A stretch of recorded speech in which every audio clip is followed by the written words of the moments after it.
For a generation, China has been using government-subsidized utility rates and weak environmental and safety standards to become the factory to the world. By 2015, China accounted for 28% of global auto production, 41% of all ship production, more than half of refrigerators sold worldwide, 70% of mobile phones, 60% of shoes, and 8 out of every 10 air conditioners and computers made on the planet. And much of China's economic dominance has been achieved through aggressive practices that fall outside of global norms and rules of business and trade. Now, state-sponsored intellectual property theft and commercial espionage by China give U.S. companies a greater reason for concern. Estimates of cost of trade secret theft alone range between $180 billion and $540 billion annually. In response to these damaging practices to American business, President Trump has aimed tariffs at Chinese imports to force China to the negotiating table. Some consider these tariffs to be the salvation of U.S. industry. Wellborne Cabinet Incorporated has over 57 years of experience in high-quality cabinetry craftsmanship, and yet they still manage to stand despite the overwhelming challenges from China. American people are the most innovative people, I believe, anywhere. We have 1,500 employees here that we care deeply about. They treat me as a family. We pray for one another when people are in need. Everybody seems to have each other's back. On a level playing field, nobody can outrun the spirit of an American manufacturer. From start to finish, we build our own buildings and make our own parts, have our own sawmill. We deliver on our own trucks. We support free trade, but it needs to be fair. Given the extent of China's market-distorting policies and stated intent to dominate world industries, their economic aggression not only threatens families like Wellborne Cabinet Incorporated, but the entire U.S. economy and global innovation as a whole.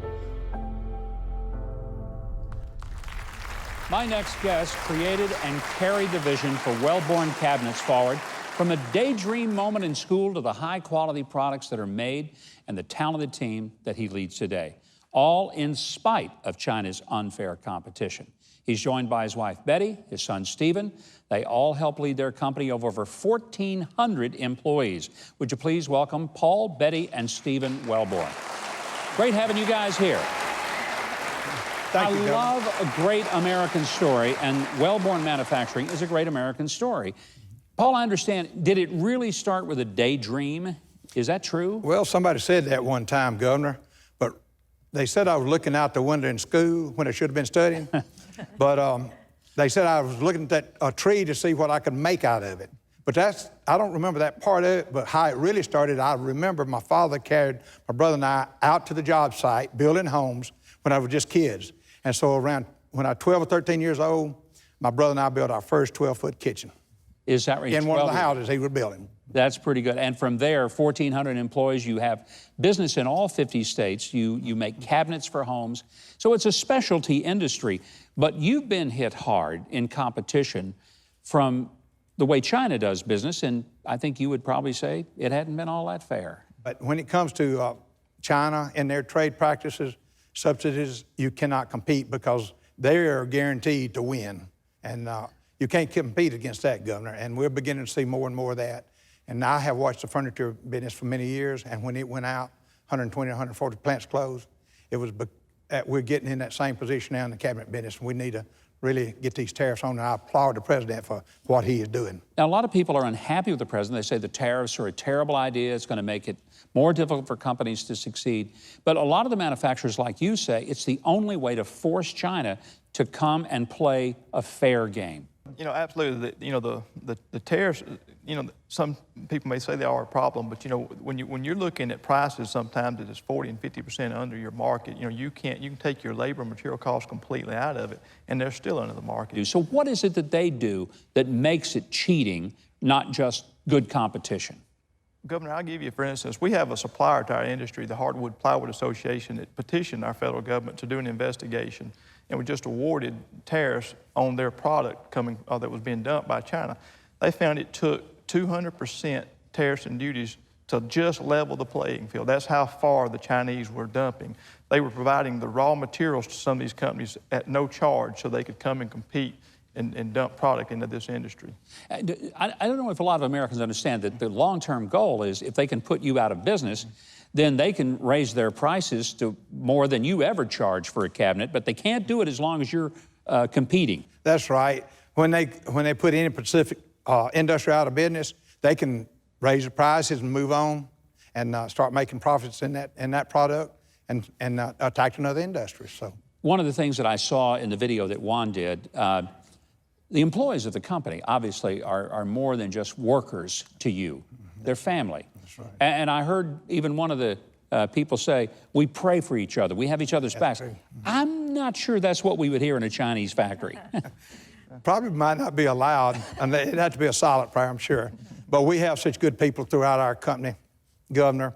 They're so dedicated, and that's what this is about, is keeping jobs for Americans. They've been so dedicated through the years. They stay there till the trailers are loaded, and we have a vast product, and it's not easy to build.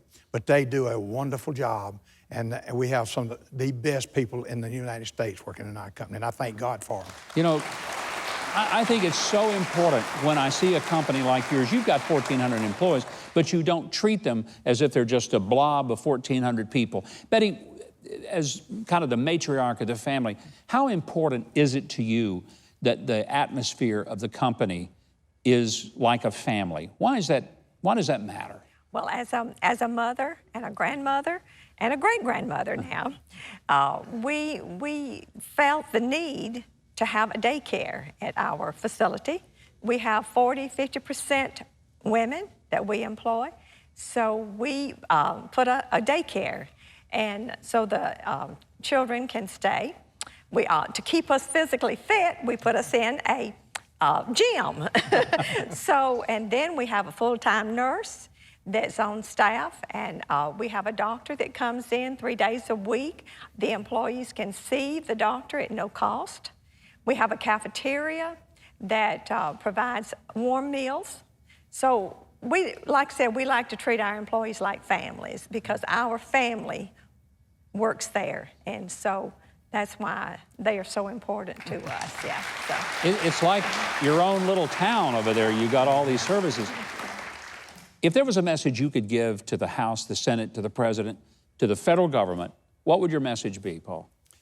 My message today, where our cabinet business and many other industries is level that playing field for us, and we'll stay in business, and banks and businesses that go out of business when plants shut down will thrive on, and we'll have communities that, as Americans, we can be proud of. There's a lot of people that start getting hurt when an American business closes. But how optimistic are you for the future of American manufacturing? Because we've had presidents recently that said, those jobs are never coming back, we're never going to manufacture again. And I'm concerned because I think we need to be able to make things. Are you optimistic that we can get back to that place where we make things in America? I think that if American people understand this situation, that if we don't do something and level this playing field, I think that things can change, and I think the right people can be put into office that will care about our business and our people's jobs. Sometimes people in the front office don't understand how important it is for the people out in the factories. They have children, they have home payments, house payments, car payments, and they have to take care of their family and feed them. And I think once that's understood in this country, I truly believe this country can certainly turn around because we have the most innovative people in the world. I believe that. I think we do too. And I'm so proud of what your company, not only what you do, even more proud of what you represent. You represent a compassionate company that sees its people as its most valuable single resource. I think that's a smart company. I truly believe it's why you guys have been in business and stayed in business when other people didn't, because they never understood that human capital is the most important capital you have. And Paul, God bless you. I hope you have greater success than ever. I hope Wellborne cabinets continue to thrive, and that it just says that when we build something in America, we build it to last, and we build it the right way by the right kind of people. God bless you, and thank you for being here. Thank you, Governor. Great to have you. Appreciate it. Thank you.